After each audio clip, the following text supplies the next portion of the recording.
Welcome back to Beta Talks, and welcome, DJ. Hi, how are you? Hi, I'm fine. It's great to have Great, you on here. thank you. Thank you for coming. So, do you want to share your full OP type to begin with? Yeah, I am an ESTP, but I'm a jumper, so I'm SEFE, and I am play, consume, sleep with blast, last. I'm also double feminine, so the TI and NI are masculine, and the SE and FE are feminine. Wow, yeah. So you're actually Ian's exact twin type. Yeah, I am. Wow. Do you know him at all? Have you talked Yeah, about comparing your types or your yeah. exact? Funny enough, I actually went to him because like he was around the Facebook community. I went to him to ask him like how to upload a video, and he asked me, like, do you want to engage with the tribe so that they can like help type you and stuff? So I talked to Ian for like the month between submitting the video and getting officially typed. I didn't think I was his type, and he didn't think I was his type either. So we funny. saw some similarities, but like we didn't think that we were the same type. So I actually thought I was like an ISTP for a little while, while I was interacting with Ian. And then on the day that I actually got officially typed, like I messaged him first. I was like, "You'll never guess, you'll never guess what type I am. I'm your twin," And he was like, "No way," It was like it was this whole thing. Then he introduced me to Rob. He introduced me to like Samuel, like the other SF play leads and stuff. It was a really interesting day for sure. Wow. Wow. Yeah, it is an interesting day just to receive your type. And I'm always so impressed by. Oh, I'm so sorry. There was this alarm that I had forgotten about. Sorry. Observer stuff, Yeah, exactly. Yeah, what I was thinking was like how you who are high play, you seem to have less problems, engaging with the tribe as you receive your type, because for me I had to withdraw and kind of process it on my own before I could go out to the tribe and interact and talk about it. And you're kind of play processing it. Tell me a bit about that. Like, how does that work? Right. So how play works is that from what I've been studying with OPS, play is like a rapid feedback mechanism where your goal in play is to exchange new information back and forth in an external way. You can do play outside your head or inside your head. Outside your head, it's like talking with other people.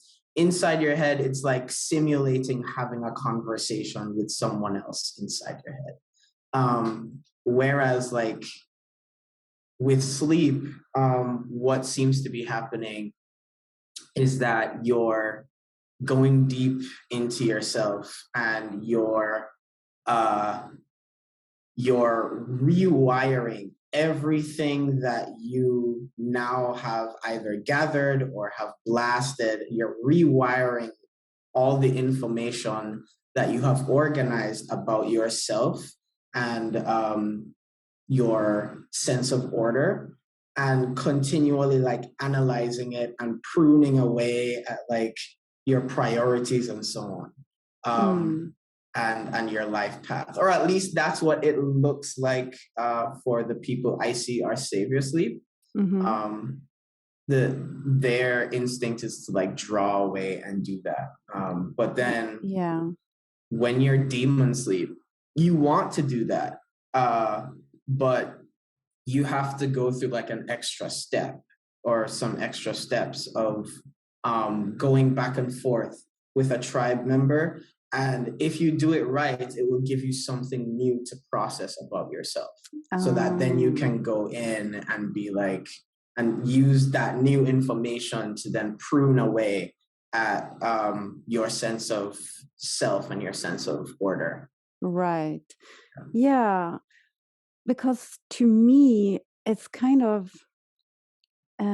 like I need to know my own personal stuff before I share it with the tribe. So when I Right. received my type, I kind of had to be on board with it myself. You know, I had to TI figure my type out and match Yeah. it to my own, TI to integrate it in my own Right. understanding. Right. And then I could share. So I'm like, yeah, that's something amazing to me.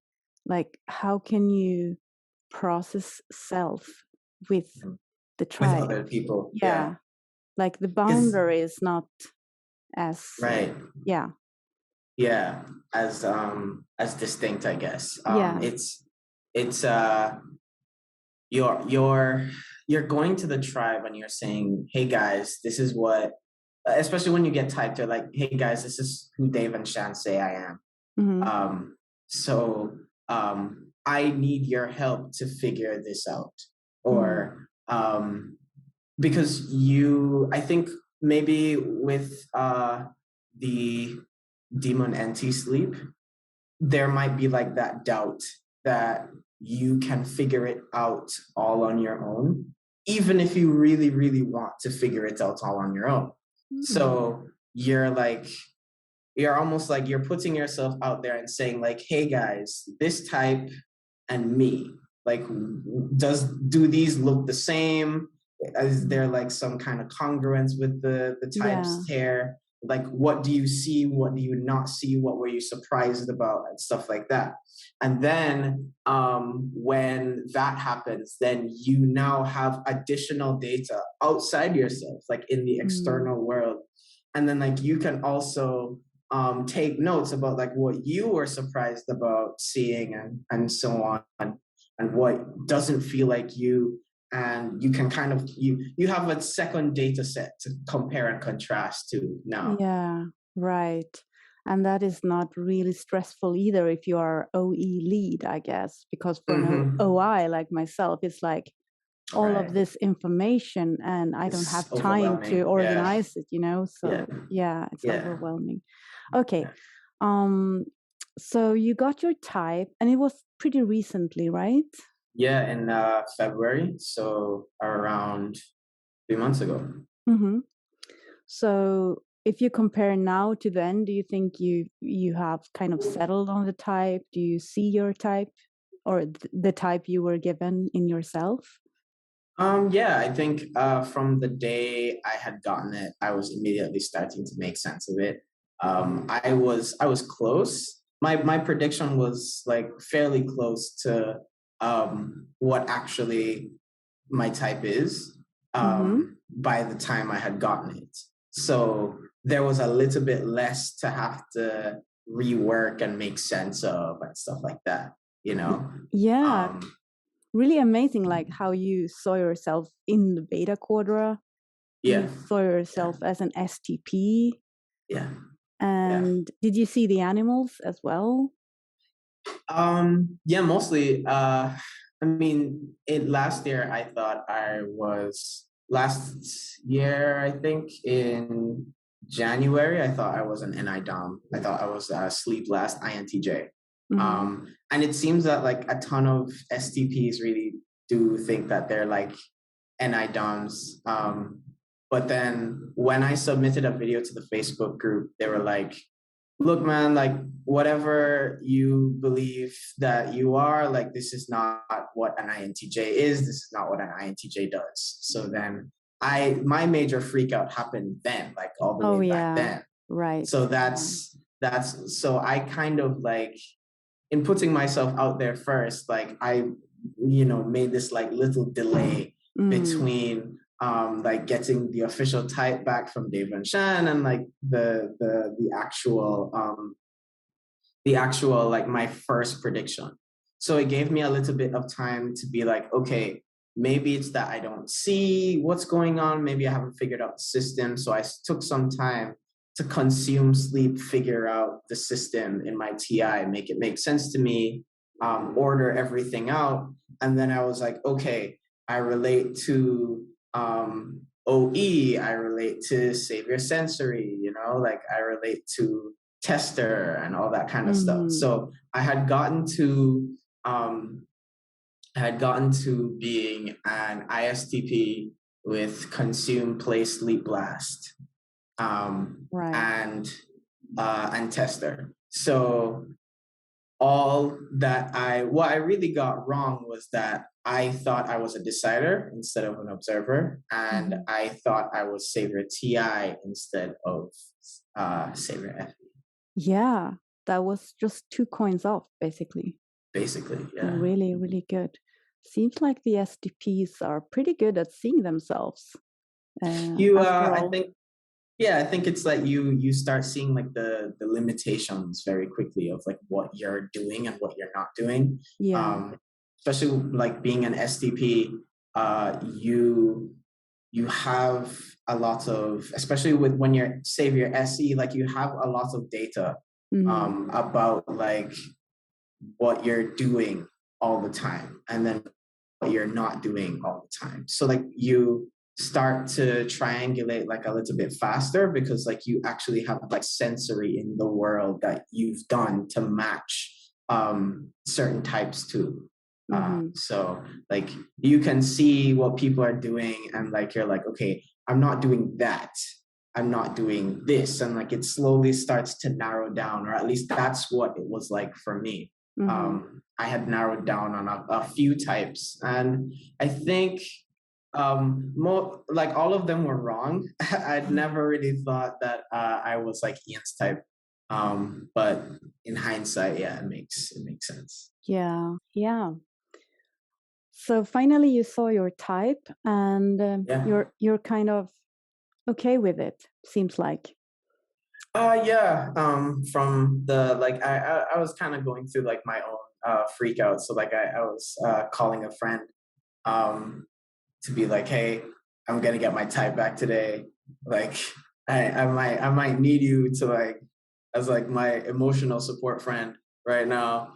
Mm-hmm. And like once I got the type back, I was like, okay, yeah, okay, okay, like just like kind of like working out the gears of like, I guess this makes sense. Mm-hmm. I saw most of it, like like I saw skip, I saw sleep over blast, I saw blast last, energy down, like all that stuff.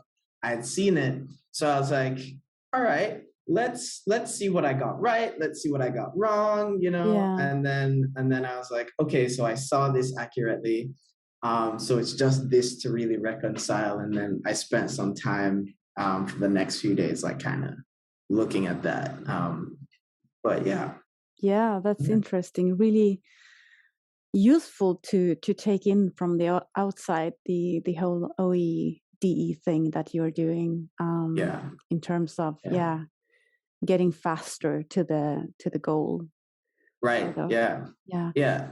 So I was just thinking, like, so you thought you were a decider and a DE, like those two parts. How have you processed those particular parts? Right. So I thought I was a decider because I was seeing my TI as well. Mm-hmm.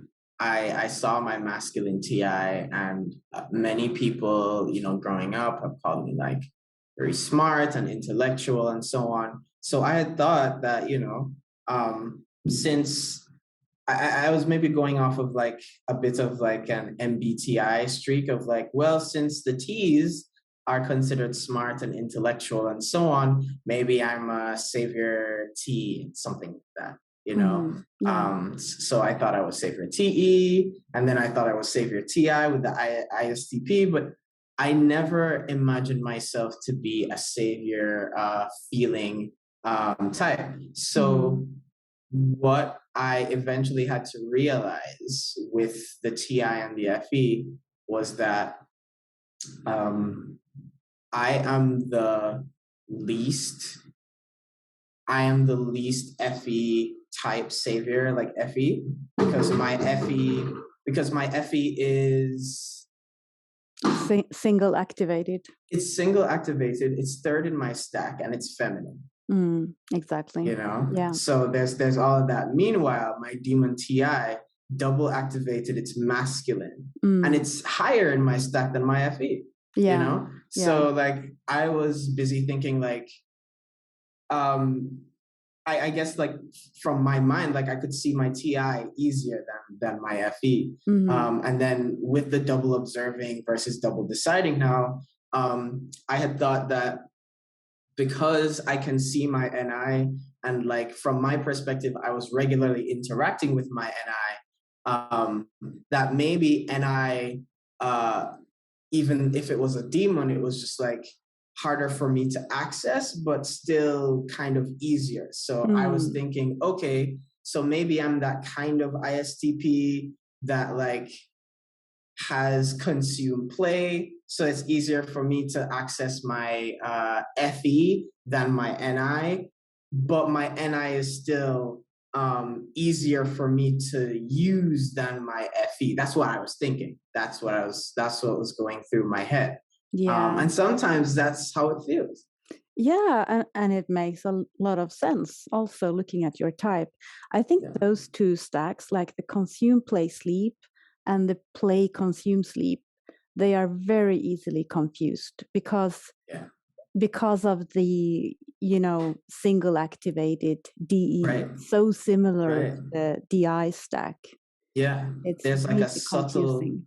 there's a subtle difference between them, and the subtle difference is that like the play consume sleeps are gonna make a little bit more way for the tribe to do their thing, and as a result, they might appear more introverted actually.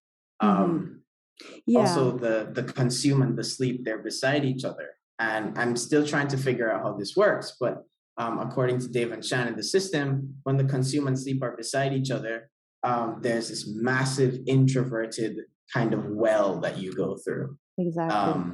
Like almost falling into a hole. So I still have to figure out that part, but like I can definitely see that happening where like I'm in the extroverted world for a little while. But then after doing that for a little bit, I have to fully withdraw, and I'm like by myself, processing by myself, and I'm completely fine. Yeah, that's really contradictory, having play savior to be able to do that as well. It is. It's the least it's the most introverted lead play stack, I think. Yeah, it is. Yeah, for sure. But then you said, that was interesting, I think, you're making slightly more space for the tribe. So how do you see that playing out in your life? Yeah, especially with double feminine play, it's very passive, it's very permissible.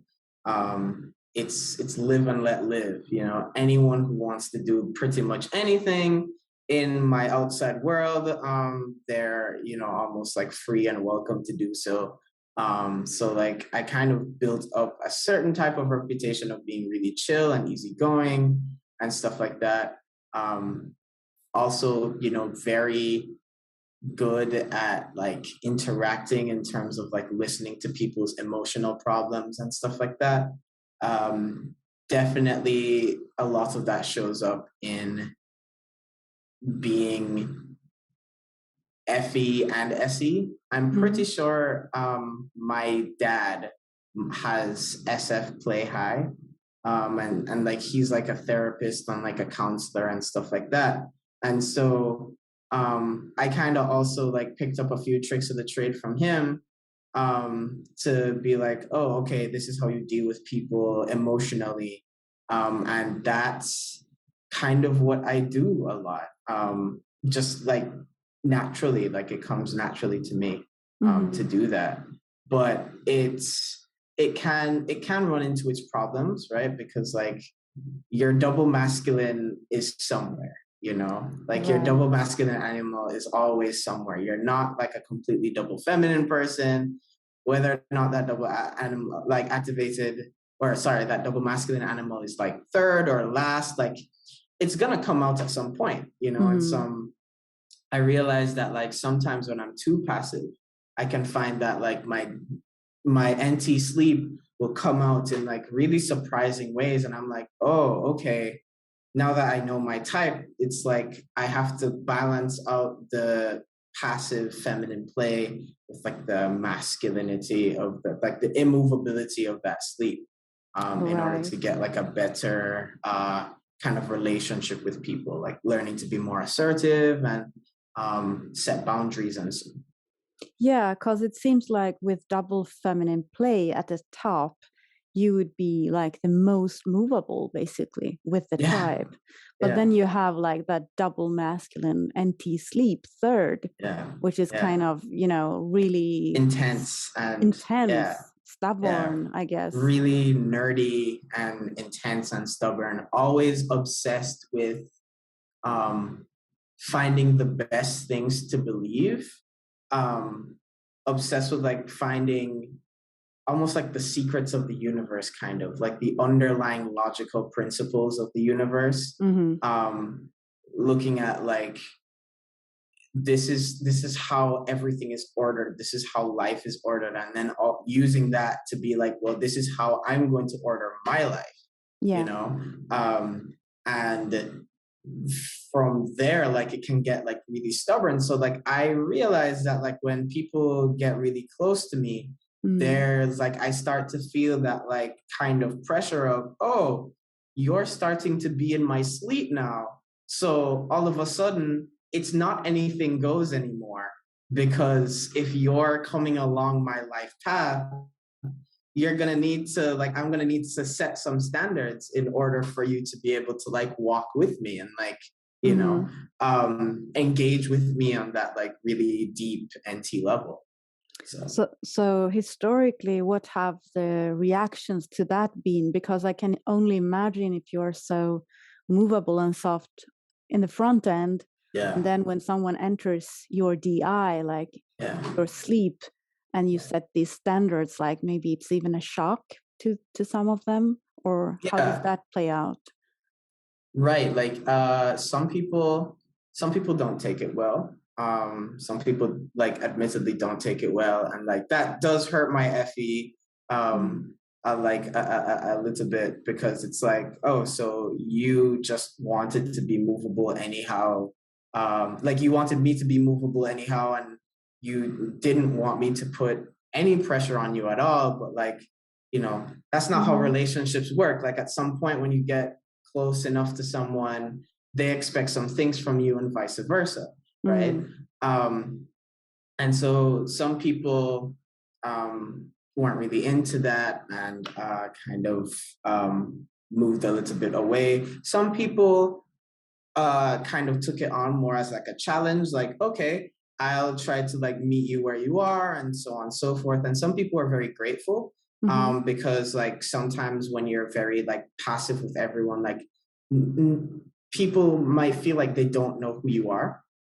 And then, you know, when you start setting some boundaries and being like, hey, this is like actually really important to me, they're like very grateful. They're like, thank you for like letting me know that like this is like something you prioritize, so that like I feel like I can know you and get closer to you and so on. So you know, spectrum of reactions, I guess. Exactly, depending on their types as well, of course, and so forth. But that's a very interesting point there. Maybe we could process it a little bit more, like the feminine FE, because what you're saying is basically that because we are so movable, because I'm feminine FE as well, also savior. So I've heard some people talk about the FE function, or even any extroverted function. It could be TE as well, for example, being a bit fake, you know? And I can, you know, from other people's points of view, I can see what they mean in a sense, because you are being movable and flexible, but then you have this solid inside that you don't show at first. So some people, they think it's kind of fake not to show it right away, because for us, it's not a savior. So that's not the first thing we will show. So how would you respond to that? Like if we process the feminine FE and the fakeness aspect a little bit. Right. Do you think it's fake, or do you have another explanation to that? I think the thing about like FE being fake, that like a lot of people forget about is that like TE can be fake too, you know, like DE is fake in the sense of they're not always going to say where they are on a particular point in the spectrum, because they're seeing the spectrum and they're making room for all the points on the spectrum, right? So with like what I see with like TE, like when I give my like fleshed out TI opinion, the TEs are gonna be like, oh yeah, okay, cool. And like there's a certain level of like fakeness to that too, because like they're not invested in any particular like logical framework. They're kind of just like seeing the spectrum of it and they're like rolling with it. Just that there's gonna be that reputation because emotions tend to be closer to like who people like often see themselves as people, especially if you have FI. And so like when you give your full FI feelings, like sometimes someone with savior feminine FE will see that and be like, oh, okay, cool. And it's like that same attitude that like the feminine TEs have. And they're like, you're so fake, you're so disingenuous, but that's not what it is. Like the just as so the, I mean, if the TE is as much of like an ENTJ as their FI, then my FE is just as much me as my TI. It's like, you know, exactly. like you're like, you're not one or the, like, I'm not just my TI, I'm also my FE. And so like, you know, yeah, like it will look fake in the sense that I'm probably putting on like a cordial face, but that doesn't necessarily mean that I can't emotionally invest in anything. It doesn't mean I'm not feeling what you're feeling. It just means that like I'm respecting your emotions enough to make room for them. And then like, you know, that's beautiful. When I do that, like what I'm trying to do is like, I'm trying to provide like a kind of safe space for you to be emotionally who you are. And wherever you happen to land on that, like we can kind of like come to this consensus that like, this is a valid feeling to feel and it's okay, you know? So it's like you can say FE is fake, but to like reduce a function to fakeness, I think kind of undercuts the value that that function provides. So yeah, exactly. And every function is there for a reason.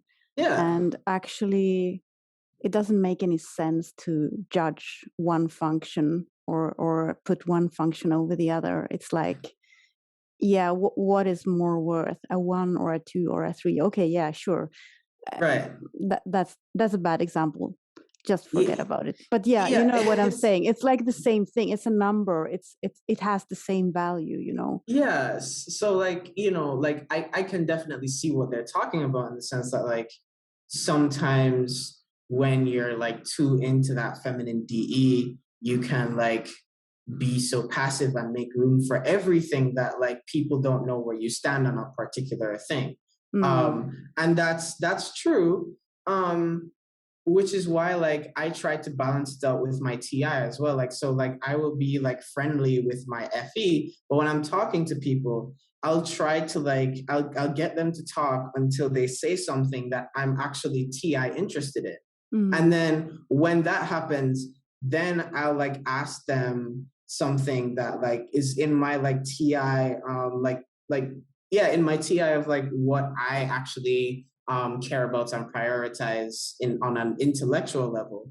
And from there, like they can see that balance of both the FE and the TI where like, yeah, I'm making room for your emotions, but like you also know that like I have individual priorities as a person, you know? Yes. And that's so, like, regardless if the TI is above the FE or the other way. Right. And I think you're making like an excellent point when you're saying we are both, like it's the same coin, right? Right. Yeah. So And at the same time, like the people who say like FE is fake, you know, like or DE is fake, like you could say the exact same thing about like DI, just inverted. Like DI is selfish. Like all you want to do is talk about yourself. You're like, it's like, you know, you just want to talk about what you're interested in or like what you care about. And like there's a world bigger than you and like your individual like priorities and needs. And like if you are too busy like judging the world by your standards, like you're not gonna be making any space for anybody to like be who they are around you. And like yeah, especially with like IPs, they might end up like pushing away the very people they want to be in their space for like that kind of reason. It's like there's need for both, you know, in that sense. And yeah, like FE can play like, especially with like SF play, like you can play like a myriad of characters and stuff like that. But like sometimes like certain people like who are like too locked into their DI, they're like so invested in playing a particular character that they believe is them that like they don't entertain the fact that like they're capable of playing more characters that also fit into the range of like who they are and who they're comfortable being. It's just that like, you know, you don't make it so wide that, oh, I'm sorry, the neighbor has dogs. You don't make it so wide that you don't know who you are and you're fully disingenuous. But like you also don't make it so narrow that like you can only function in like one hyper specific environment that like only caters to like a certain narrow slice of people in the world. You miss out, you know? Yeah, exactly. And I really like what you're saying, that you're holding space. That's a very nice way to put it. Like by being respectful on the front end, you're creating so much potential to both parties, both yourself and the other person, to really be who they are, to really show themselves fully. Right. And the like SF play is doing that. SF play is saying who you are or like what you happen to value in reality is perfectly fine and okay. So if you happen to live this, that's why SF play is very interested in like culture, for example, stereotypically, because like, you know, yeah, you might personally prioritize your culture over like another culture, but at the end of the day, several cultures exist outside of you and will continue to exist whether you like it or not. Right. And so like the question is, are you able to step outside of yourself and say, I'm able to make room for like all the differences and discrepancies between peoples and cultures and be able to like respect them all the same and say, oh, you exist for this specific reason or you exist in this specific context and that's fine, you know, like that's well spoken, very good. I like that. Let's jump over to your masculine NI, because that's what you actually saw in the very beginning of your typing journey. You saw your masculine NI, and it seems like the masculine functions are so intense and so strong that they kind of overshadow even the saviors that are feminine. It's interesting, I think. So how do you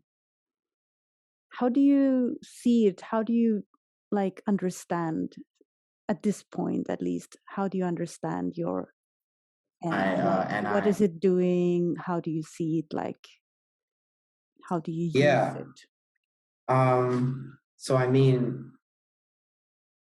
like I said, I at one point thought I was an NI Dom, and then at another point I thought I was a TI Dom. So like at two different points, the exact demons that I had, I thought were my dominant functions, you know, which probably, which probably says something about like how we tend to see our like masculine functions. Is that like they're so powerful and overwhelming that even if we're not doing them all day, we're looking at them and we're like, this is me. This is like what I'm doing. This is what I'm trying out, you know? And so to find out that, I think the biggest like thing with like finding out that I was an observer is that like, wow, I'm actually NI last, really? But like I feel like I'm in my brain doing NI all day. Like is what I'm thinking in my head. Mm-hmm. The thing is, I am doing NI. I just have a wall of SE to get past first. Is what's happening. Especially like when I'm organizing things in sleep, I have to play and consume everything out first, and then I have a massive new information that I have to now order in my sleep. So yeah, I didn't realize that I was NI last. Like I never would have guessed that I Mm-hmm. was NI last, to be honest. Um, So you gather everything and then it goes to your hobby, so to speak, animal, yeah, where you actually process it. right, And it's right, pretty solid there, yeah, right? Because yeah, it's yeah, masculine. And yeah. then, So yeah, I'm just thinking of the blast part, like when you finally share your information, and mhm, it has been going through all these levels, the levels of the gathering and the processing. It right, should be a pretty dense, pretty intense it blast is. in the Yeah, end. it's very dense. Like how most people I see, including me, tend to see like masculine NI is like um it's almost like a river where like the water pressure is so high that it's cutting through the curves and bends. Mm. It's like if you imagine a river curving and bending as like maybe like the SE, like the specific SE kind of like nodes it's going past. Masculine NI is saying, I don't care about those curves and edges. I'm just going to go all the way through. But Yeah. because I'm a savior sensor, I still have to respect the sensory information. Mm-hmm. So it's almost like what I'm doing is like I'm getting a large supply of SE. I collapse all that into like this NI kind of sets of conclusions and that kind of stuff. That takes all the SE into account, Mm-hmm. and then I forget about like the SE that I used to create that process, and I have just the NI left. Wow. Even though the Yes, SE is like your is what I actually savior. used to Yeah. create the NI in the first place. Yeah. Yeah, and so it's like you uh let's see, like maybe like I don't know, blacksmithing. Like Mm-hmm. you take like a bunch of like materials like metals and materials and so on, and you Mm-hmm. kind of create like a tool out of that. You smelt it all into a tool, and then like you forget the exact percentages of like the materials and minerals and stuff that you used to make it, Mm-hmm. because all you remember now is like you have a specific tool that you use for a specific Yeah. problem. And that's kind of how I like see like my masculine and I. It's like that's what I do. And when it gets to blast, it's like, so I've gone back and forth with people about it. I've learned on my own about it and justified it for myself. Now Mm-hmm. I'm like organizing everything for myself, and that double masculine sleep makes everything a really intense pruning process. Like if it doesn't meet some like really high, rigorous, almost scientific standards, then it's gonna get thrown away. You Mm-hmm. know, and then what you have left is like this really refined thing where like all the impurities are removed and so on, and you're ready to blast it. Mm-hmm. um and so when you actually begin to blast it now, like you realize, oh, there's actually a lot going on here, because like I went through the other three animals to get to this point. Mm-hmm. um And so like when I actually start blasting, people are like, oh wow, you have this. It's like you have this in your head like the whole time. I'm Yeah. thinking like, yeah, I had to get through the other three Right. Because to it get through. is the blast you have, it's integrated with the other three animals. Right. So, Yeah. And so yeah. like anytime I try to learn a subject now, Mm. I try to like imagine myself saying, okay, if you can like explain this to like a 5-year old, Yeah. like go down to a 5-year old and like explain it to them simply, but like don't leave any of the really important information out. Mm. Or like explain it to a person who has no idea what the topic is about. Then like I have to really force myself to like organize everything in my sleep and then like blast it out in this like really refined way. It takes a lot of effort, but I think it's like worth it when I finally get there. Right. um and then Yeah. like blast isn't just like explaining stuff either, right? Blast is like if you look at like what blast is made of, like the OI and the DE, it's like you're taking the ordered information that you've already narrowed down and organized, and you're applying that externally. So what that means is that you're either funneling everything into the OI, where like you're taking all the external actions and opinions and so on of the tribe, and then you're organizing them, or you're funneling it into the DE, where like you're taking the information that you have and you're bringing it out to everybody. So the blast goes both ways. Yeah, yeah, Yeah. just like how like consume would go both ways, Mm-hmm. where with like um with your OE and your DI, like you could funnel it into your OE, where like you're testing your self and your sense of identity against some new information that might like disrupt it in a way, or you're bringing in new information into your sense of self that like has that might like challenge kind of what it would have to say. So like you're either going outside to meet the information, or you're like doing the stereotypical consume of like absorbing the information into you. Mm. That's quite an insight. How did you come up with it? I don't know, like I kind of like went around, like I scoured the Facebook group, kind of like looking for um like what people were talking about when they were talking about consume and like their insights. And then I also saw like a couple posts from like Gray and like Rob, and like I kind of like integrated that into like my own sense of like understanding of like, so this is what the play consume sleep is doing. So This it's is like amazing. Yeah. it's taking the information from everybody. It's like weeding them out, saying, okay, like let me now determine what is logically sound from what everyone is saying, and then I'm like organizing like all of that into like the sleep. So like by the time you explain it, like it sounds like this. This was an excellent example of the superpower that Blast Last is. Thank you.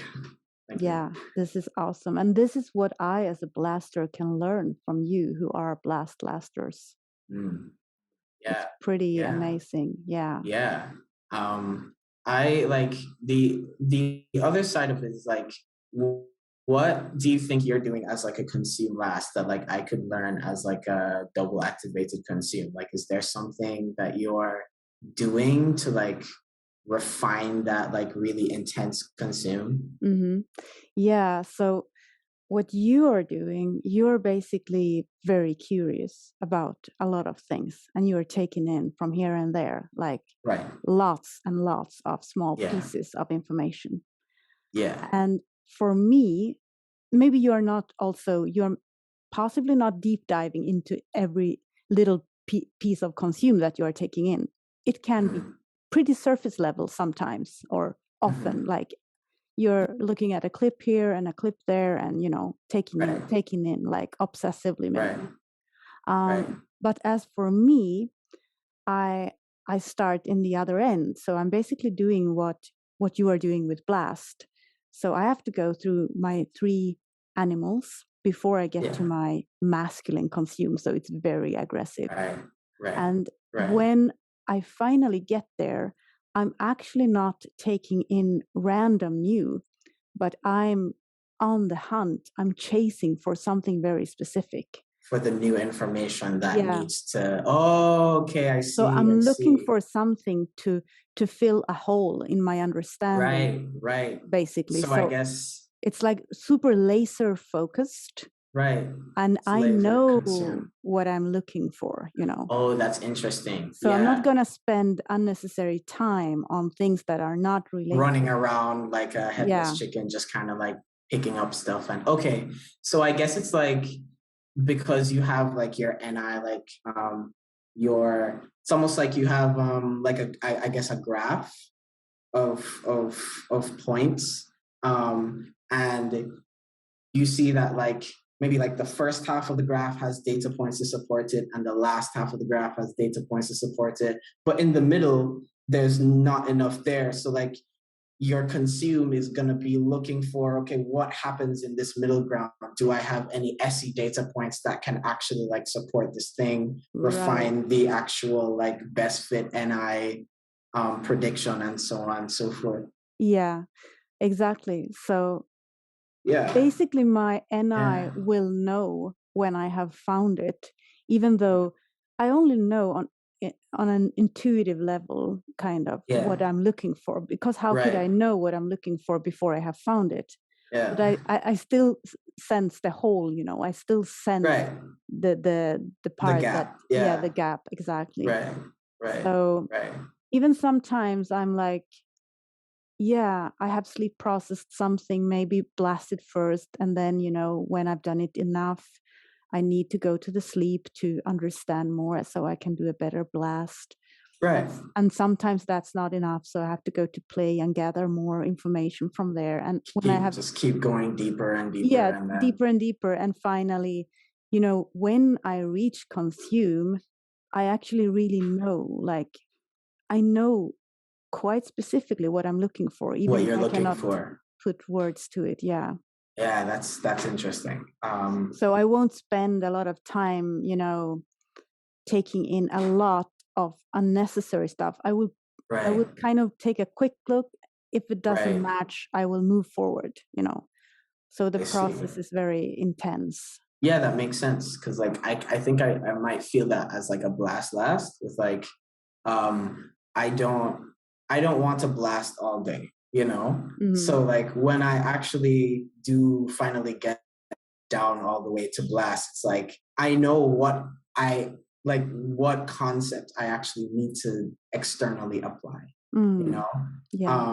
so like I'm kind of like laser focused in like doing a specific action, and then testing that, because that's the only thing I haven't done yet. So I guess for consume, it's like you've done or for at least for your stack, like you've done the external application, you've done the internal organization, and like you've pinged off everyone else. It's like now that you've done all that, you need to then like take in some new information, justify it for yourself, to then fill in that like missing piece. Yeah. So you get the full picture of what's going on. Yeah, exactly. And that makes sense. Yeah. I'm really, really impressed of how well you understand all of these things. Like, how long have you been into OP? I mean, I started OP. When did I start? My friend told me to like look into like MBTI sometime in like 2019, and then I was looking at MBTI, and I was like, it sucks in some ways, but it doesn't suck in other ways. So like I was trying to figure out like what ways is actually like doing well. Then I found the functions, and then I found what Dave was doing maybe like mid 2019. I took the first half of a year to like try to figure out my type. And then like that's when I did the whole like NI-DOM prediction. And then I was like, oh no, I was very wrong. So that's when I decided, all right, I'm gonna go through all the YouTube videos. I'm gonna go like through as many YouTube channels that are like discussing this as possible. So Mhm. I made notes, I did all of that, and then like in the in maybe like November, December of like last year, I had like gone through like all the classes. And so then I was like, okay, time to mass organize like the past like year or so of just like learning everything from everywhere. Yeah. And that's when it got like really crystallized to me. And I was like, oh, okay, this is what this is. You know what I mean? Yeah. And so like I made it all into like a document of Wow. You like, did that? yeah, I made like a huge document. Like, I can show you after this, but it's like, it's a huge thing of like, this is my NT understanding of like the Ooh, whole thing. I would Yeah. love to see that. That's, yeah. We've talked about a lot of things so far, and I'm a little bit more curious to know about the EQ. We talked about it a little bit off the camera, Yeah. like how important that aspect is, and Yeah. like where it can take us places in life. Yeah. Yeah. It can be massively important. I mean, when like Jamaicans will like often say things like links run the world, which is essentially like the people you know, sometimes like your network uh can often be like more important than like your skill set, you know, like when certain people like know who you are, know what you're interested in, know what you're capable of, then you can start to see like a lot of things open up for you. Obviously you have to then do the T skills in the background to like rise to the challenge, right? Mhm. But at the same time, like, yeah, like you have to put yourself out there, and you have to uh, accept kind of like who you are and like where you are at a certain stage of your life. Like, so when I was starting university, like no one really expected me to like know everything, you know. And like once I realized that, like that put like a lot of pressure, that took a lot of pressure off me to feel like I needed to know everything at this instant, because like that's what your demons are going to be telling you, right? Um, but when I put myself out there, like I was um, comfortable in saying, okay, I don't know this, you know, asking questions, being curious, saying, you know, professor, what about this possibility, so on and so forth. And then they're like, hey, this guy like actually like cares about the subject. He actually cares about doing things. And that's like a thing at university that like they tell you to do, that like university isn't just about like learning the subject, it's also about like networking with people, um because like when you go to university you're just an ID number, you know, Mhm. like you're just an ID number. But then like, so your goal as a student is to like engage in like what you're doing and like be interested and you know, go to lecturers, annoy them, bother them, like let them kick you out of their office, but like Mhm. at least when they kick you out, like they remember your face next time, you know, they remember your face and they remember your name, you know. And so Yeah. like when it came to like looking for opportunities, like one of my lecturers was like, hey, there's an opportunity out there, like would you like to try it? And Mhm. like I was like, yeah, why not, you know, like I'll do that. But he wouldn't have been able to recommend me if he didn't know like what I was interested in or like who I was. So like, you know, you can't just like TI develop stuff in the background and like Mhm. not like say, hey, I'm interested in doing this thing, to like someone who is like a higher up who has like more knowledge of the field than me, you know? Right. Yeah, exactly. That's so useful.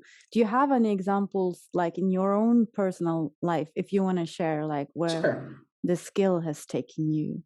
Sure. Yeah. So, I mean, uh, my desire to like take things on, I saw that in like kind of like upper high school, like to start getting serious, like upper high school, of like just like taking on like science and math and like doing all that kind of stuff, pushing myself.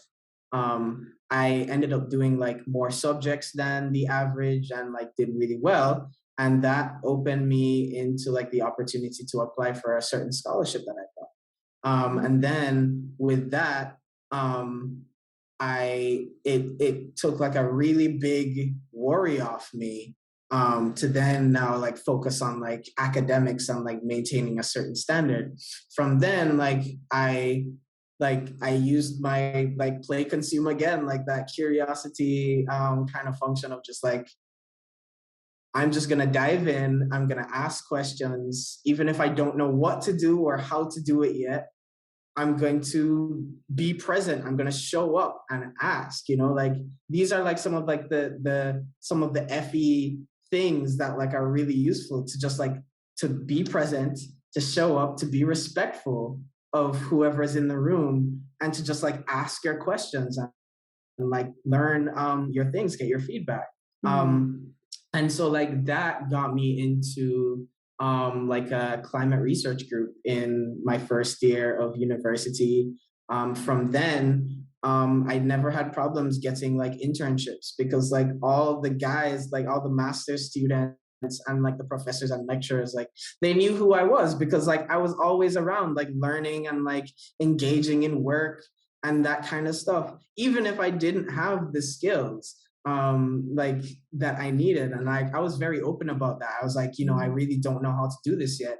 They were like, that's fine, that's what internships are for.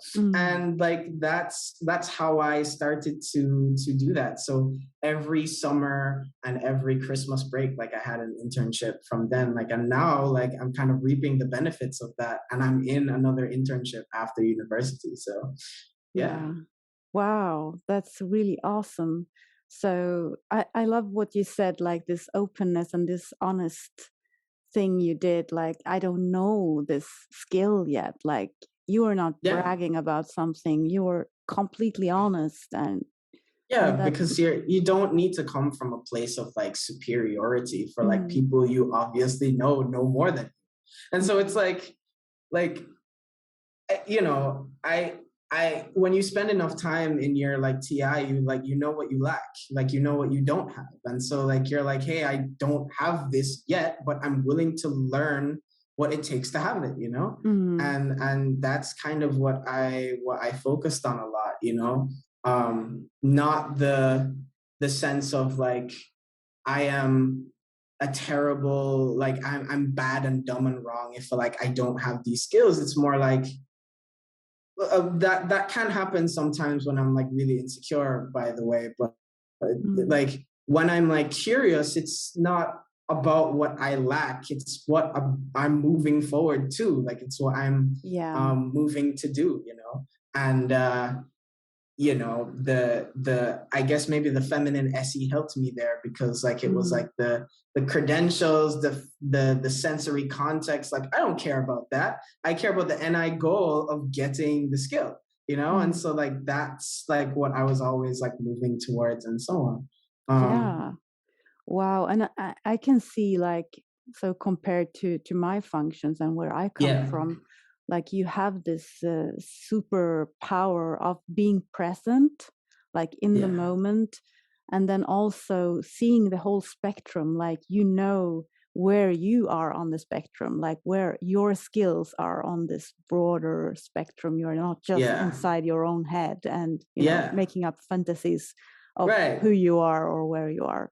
Yeah, so that's the value of being on the spectrum, right? Like, or like that's the value of seeing a spectrum in the first place. It's like when you don't see the spectrum, you're like the people who go up on X Factor thinking that they have the best singing voice like of all time, and then they get 4 X's and wonder why, and they're like traumatized, and they're like, I can't believe, like, what do you mean I'm not the best singer? Like I always thought I was the best singer. It's like, no, like you didn't see the spectrum. I mean, you didn't see that on the spectrum, you're actually like pretty far back on the bell curve, So And you have both the SC spectrum and the FE spectrum, like, Yeah. So like you see doubling the down. sensory possibilities that are out there, and you also see like what's very valuable to people, you know? Yeah. I mean, it would help sometimes to like see the NT spectrum like every once in a while, you know, to kind of like fill in like what like what kind of NT methods might like work the best. But like, yeah, I mean, it being my saviors and like another reality is like not readily available to me. Like, I mean, I'm pretty satisfied with like being able to like see that spectrum and kind of like move through it and see like what's going on there, you know? Right. It can be harder to like prioritize, I think. Like a lot of like beta quadra people like have a hard time prioritizing certain things on the SF spectrum. Like often thinking like, I could like anything, you know, like I could like anyone, that kind of a thing. That could be the opposite problem. Yeah. Yeah, where like people like have like issues being like I'll see like a lot of betas like get into like relationships and like they're like fighting all the time. And then like they like for like the STPs, I see them like getting into fights and then like leaving and then like finding another relationship and like rinse repeat. And then like I think for the people with like or the people with savior SF play, like that's what they do. And then for the people with like demon SF play, like what I see them doing instead is like they're like in a relationship that's not necessarily like the best for them. But they like stay sometimes. And like I think that might be like the kind of thing of like for people with savior SF play, it's like, well, I can like anything. So like if I'm having problems here, let me just like move and like, you know, and leave to like this next thing that I could like. Whereas the people with like demon like SF play is like it's like I don't want to allow myself to just like anything, you know, because then I like open the possibility of like not making any priority at all and that kind of stuff. And so like it can be like really hard when it comes to like tracking like SF things. Like I realized that was really hard for me growing up. I had to in university, I had to be like, okay, well, I had to start journaling. I had to start being like, well, on these days that I believe are good days, I do these things and I'm with these people and like I'm eating these foods and stuff like that. And like then when on these bad days, like it's the opposite thing. And so then like I ended up kind of slowly, very slow process, like slowly triangulating, being like, okay, I kind of think I like this and I can kind of settle into it, you know, like it's very, very difficult, especially when your emotions are movable. Yeah. I'm thinking more about like, the extroverted versus the introverted, kind of thing. So if we compare OE to OI, what are your thoughts on being like savior OE? And if you compare that to the OI, Savior OI? yeah, when you see them, like what would the challenges be, the advantages? Yeah. Savior OEs are like really good at seeing what's there, like really good at seeing what's out there, kind of like gravitating towards a certain new opportunity. Where OEs have a problem is that like they don't settle into anything for long enough. And what I had to realize as a savior OE is like some things take time of commitment before you can see where they're going, you know? Sometimes you have to stay with something for a little while and like not give up on it and like not just like believe the constant lie of like the there's more over the next hill and like and stuff like that. Because like what I've begun to realize, like take relationships for example, right? Like you could like every relationship is going to have a problem somewhere, you know, just by virtue of like, even if you use the function math, there's going to be a void somewhere in Yeah, for sure. whatever you are, you know, like if you're both beta quadra, then you have a delta void, you know, like if you're both OI, then you have an OE void. Like it doesn't matter what you want to do, like you're gonna have a void somewhere, right? And problems are inevitable. But if you're OE, like what you might delude yourself into thinking is like, okay, if I just go to the next relationship, I'll be happy. And then you know, you stop being happy in this one, and it's like, okay, if I just go to the next one, and like sometimes you have to stay with somebody to get to know them and like to know their like intricacies and stuff like that. And then you get into this rhythm of, oh, actually, like they're not that bad. And like, oh, actually, there are some problems that I think over time, if we work on them, this will be a good relationship. And like that's what I feel like OIs like are really much better at. It's like staying, if you stay with the right thing, then you end up being like far better for it. I think the issues with the OI is that like they tend to believe the lie of like, the best thing I have is right here. Like the best thing I have is like is the stuff that I already know, that I'm already familiar with. And like the new stuff is like overwhelming and like and stuff like that, because like they need that, like they have that human need of like certainty, right? Yeah. And so like if they go on to something new, they might have to like give up certainty for a while, and it's going to be a while until like things start to settle into a routine, and that might be difficult for them. But the other thing is that like if OIs don't see the spectrum, like if they're like locked into their like OI thing, they might not realize that there's something that's actually better for them out there, that they could try, but they don't want to try it because they're locked into their OI box. Yeah, we should meet in the middle, like we have the exact same, the opposite problem. So the double observers have it right with the OE and the OI. It's like, you know, you look out there for like, you know, new options and new perspectives or new experiences, but you also look at what you have, and like you compare that in a realistic way, having spent some time with what you have. You know, so like you can't be like an OE and like invest in nothing, you know, but you can't just like be an OI and like invest in only one thing and like miss everything else. Well, it's you technically you can.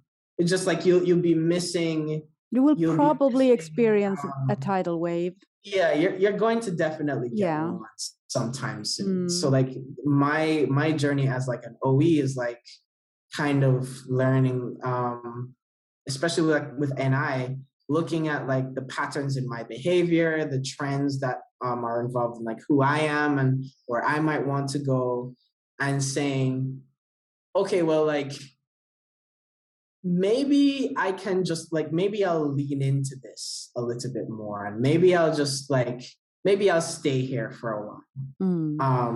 And kind of like, because the punchiness of that masculine NI can like, it's like either like endless options or like one option that you're staying with forever, like you know, like kind of just like balance that a little bit of like, let me just like stay in this one option, and maybe it won't be forever, but like let me still build here anyway, you know.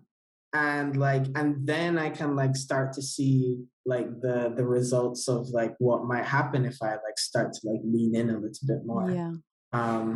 Like the masculine NI seems to be fierce once it's locked onto something, regardless of where in the stack it is. But really locked on. Do you have any examples of something that you've been locked onto like for a really long time? Oh yeah. Really young. When I was young, like things I wanted to be when I grew up.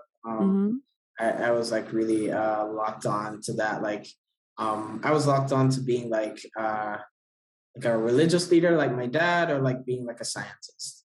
Yeah. And at some point, like I was like, um, my stances on religion began to change, and so I had like an observer like freak out with that. Mm. And then I started to realize, well, sometimes you're cheating yourself if you lock on too hard, you know, Mm. onto something. Mm. Um, and so like I had to like give myself some wiggle room when it came to like my views on religion for a while. I had to give myself some wiggle room when it came to my views on like my career goals, Mm. because I think some aspect of my interests were starting to change as well.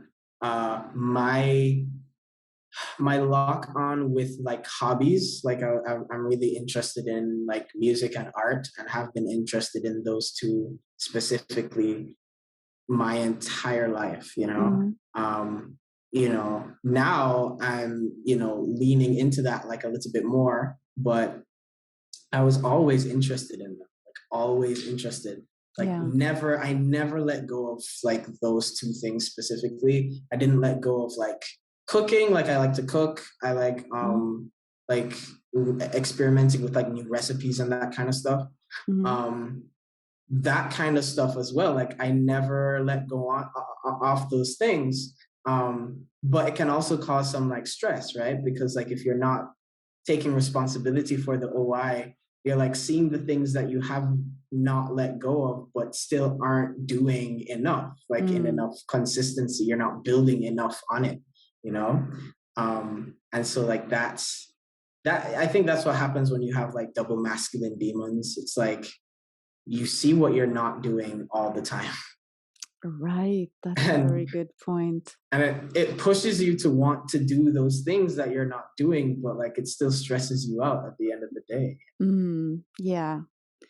Exactly. But you still have them there in your You still have OI. them there. Yeah. You still Even if have them you there. crave to do them better, you want to do them better, but they are Yeah, there. They haven't they're left you. there. Yeah. Yeah. And meanwhile, like your double feminine saviors, it's like you almost feel like you can't fully save the world with them in like a specific kind of way. Like there's no punch to my SE, there's no punch to my FE, you know. Mm. Like the punch is on my demons, you know. It's Yeah, like so it's very difficult it to is. balance that stress, I think. Mm. Yeah. So like you're not like you don't have double activated, double masculine saviors where you can just like use those full force, and Mm. then like you're like somewhere in the middle Yeah, where like you could do your demons probably better than someone who has like those double feminine demons, but like you can't do your saviors as well as someone who has those double masculine saviors, you know? So you're in the yeah. middle. Maybe that cuts the edge of the tidal waves as well a little bit. Mm, mm, Maybe that that's isn't, probably that's yeah. probably true. Like you might not like if I was like if I was double masculine instead, Mm-hmm. if I was like SEFE double masculine and like completely in the external world, and sorting out anything internally would be terrible. Yeah. Would be like absolutely difficult for me to do. I Mm. wouldn't be able to like lean into anything OI. It would be difficult to um, gain like a solid opinion personally on anything outside of anyone. Um, and so like yeah, I could definitely see that. Like I think with your if you have like double masculine saviors, you're probably going further for longer, Mm. but your crash is harder. Exactly. So you're kind of doing it more slow and steady going Yeah, forward, yeah, and you don't yeah. have to crash as badly. So, Yeah. So yeah. like with the FE and the SE, like I'm like going along with them, but I'm not going like as hard and as fast as like if I had those masculine. Mm. And then like my masculine NI and my TI are like, hey, don't forget us too. Like you have to bring us Mm-hmm. along too. Yeah. And so it's like you have to like drag that, like you have to drag them Yeah. along almost, So Yeah, because they are masculine, they will not shut up even if they are they lower won't. functions, They won't, yeah. They won't. Wow, all of your insights have really, yeah, been kind of really interesting and eye-opening as well. A Thank you. few of them, yeah. Thank you. I So spend a lot of time on I spend I a lot of time on them. So I I, can I see. appreciate that. Yeah, I see that. And I'm so glad I have recorded this because now I can go and reconsume the whole thing and yeah, Yeah, really of course. put stuff into my own sleep processing as well. Of Do you course. have, like, in the end of this interview now, do you have any final advice for someone who is on a typing journey, finding out their own type and, things you Oh, have learned yeah. along the way? Yeah. I actually like had that in like my document somewhere as well, like when it came to like finding out your type and so on. It it's it's gonna be difficult in some ways, like this is Dave and Shan's whole thing on like the hero's journey. It's like Mm. um you know part of it is that like you you need to let go a little bit of your conception of who you are just for like a little while, just to see what is going on objectively outside of you, because that's going to be hard for you to see. Like your brain is telling you that um like you're doing your demons Mm. enough and that like you don't need to do any more, and that's so that it can get more of an excuse to do your saviors all the time, and so like your brain is like it's feeding you like a narrative that may not necessarily be true. And that's not that you can't see yourself completely, but it's that there are certain things that you aren't doing that you don't realize that you're not doing, and that is perfectly okay. Like there is value to finding your demons. Like your demons have a lot of value if you like learn to use them in a way that serves you, and if you learn to perceive them in a way that serves you as well. you know um when it comes to like your own typing journey, like your demons aren't going to make any sense to your saviors, like that's okay. you know just like keep going. And this is your type. So whether or not you want to believe Dave and Shan, whatever type you are, you're still stuck with yourself. So you know whatever way you can learn to like live with yourself and like leverage however you work on the inside for growth, I think is a worthy goal. So I guess just keep at it, and hopefully you'll find the rewards that you're looking for. Awesome. Wow. Thank you. And I really appreciate that you came on to my channel, DJ. Thank you. So, yeah, let's talk Thanks for more having in. me. Yeah, you're welcome. And let's talk more in the community on Discord, etc. Sure. Yeah. Awesome. Okay, thanks.